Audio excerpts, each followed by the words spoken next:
Pour cette deuxième journée du défi 21 jours pour crier moins, parents-enfants. Donc aujourd'hui, on va discuter un petit peu de pouvoir prendre conscience de ce qui nous met réellement en colère. Alors pourquoi est-ce qu'on crie en général? Il peut y avoir plusieurs raisons. Ça peut être la manifestation d'une frustration, parce qu'on n'est pas satisfait de ce qui est en train de se passer, parce que voilà, on aurait préféré que ça se passe autrement. Ça peut être la manifestation aussi d'un danger imminent. On voit son enfant qui va se casser la figure ou qui va traverser alors qu'il y a des voitures qui peuvent passer. Donc ça peut être la manifestation d'un danger à venir ou imminent. Ça peut être aussi une incapacité à se faire comprendre. On s'énerve parce que mais l'autre ne comprend pas. Qu'est-ce qui se passe là? Je suis en train de te parler, je parle français, quoi, en gros. Donc ça peut vraiment susciter de l'énervement chez certaines personnes. Donc c'est une difficulté qu'on ressent à un moment donné voilà, on est comme on va dire, tétanisé ou bien stoppé dans un élan ou voilà, quelque chose ne se passe pas comme on voudrait et voilà, ça va générer de l'énergie en nous, quelque chose qui va monter, une espèce de voilà, d'énervement, voilà, quelque chose on voudrait pouvoir libérer, pouvoir retrouver une sérénité, et ça ne se passe pas, donc c'est compliqué. Donc, et cette manifestation se fait sentir parce qu'un besoin n'est pas nourri. On a tendance en général à rejeter la faute sur l'autre.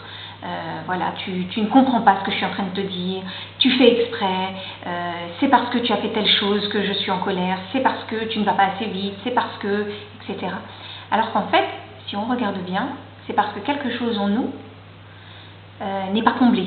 Alors par exemple, si son enfant, si on est fatigué, qu'on revient du travail après une dure journée, on est fatigué, son enfant est content de nous voir et puis il vient vers nous et il commence à raconter, il s'est passé ci, il s'est passé ça, il vient ici et donne-moi mon goûter et installe-moi telle ou telle chose, j'ai envie de faire tel jeu, viens jouer avec moi.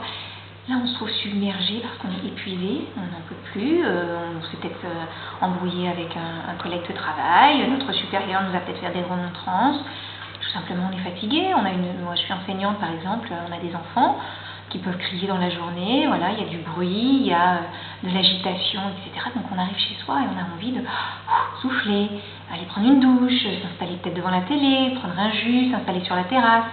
Et là, on est submergé par l'enfant, par le conjoint, par les animaux qu'on peut avoir et stop. Ah non, stop.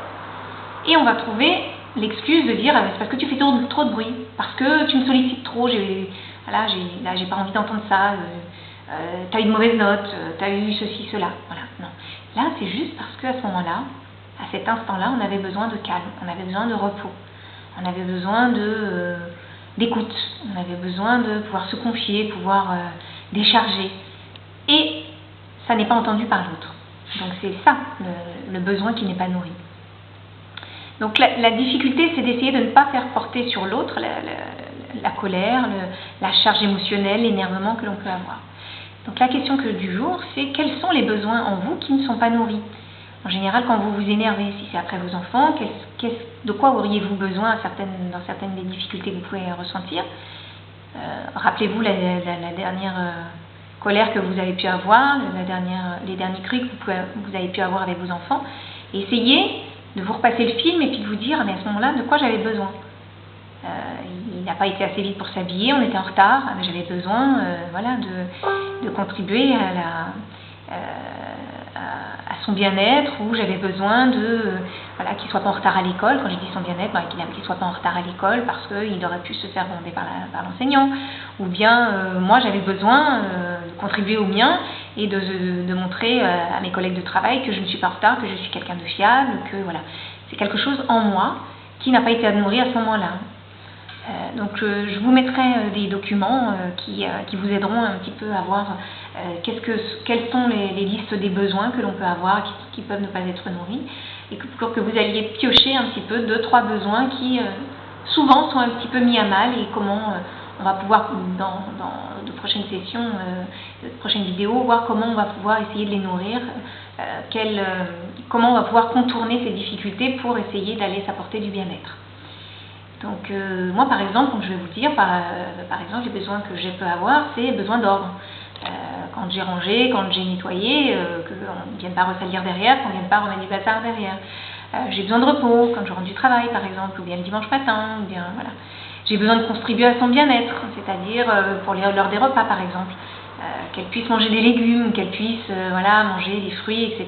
Et qu'elle ne soit pas toujours à me demander des choses sucrées qui n'apportent rien en termes de valeur nutritionnelle. Et puis voilà, j'ai besoin de contribuer à sa santé, c'est-à-dire s'il pleut, qu'elle puisse mettre des chaussures fermées parce que sinon elle risque d'attraper la grippe si elle met des chaussures ouvertes, qu'elle a les pieds mouillés, etc.